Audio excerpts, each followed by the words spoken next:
Madhubabu pension योजना नियम कोहल कले राज्य सरकार। वयस्क और भिन्नक्षम हिताधिकारी घरे पहुंचब पेंशन, समस्त जिलापाल निर्देश।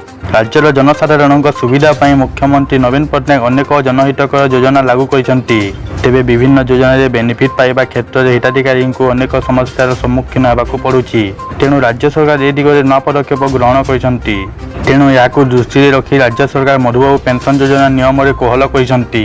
मधुबाबू पेंशन योजनार वयस्क तथा भिन्नक्षम हिताधिकारी माने पेंशन केन्द्र में ठीक भाव पहुंची पार नथिले।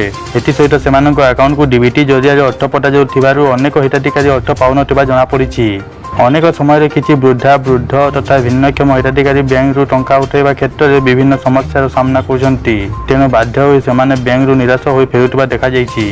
तेणु एणिकी हिताधिकारी अकाउंट को अर्थ पठाଯିब नाही, सेमानकु नगद आकार में अर्थ प्रदान कराजिबो। प्रति मास 15 तारिख में भत्ता टंका प्रदान कराजिबो। जो मैंने भत्ता केन्द्र को जाई पारु नांती सेमानक घरे पेंशन पहुंचाजिबो। पंचायती राज संस्था को भत्ता प्रदान में सामिल कराजिबो। एने समस्त जिलापाल और महानगर निगम कमिशनर को राज्य सरकार सामाजिक सुरक्षा और भिन्नक्षम सशक्तिकरण विभाग पक्षर चिठी लिखि निर्देश दियाजिबो।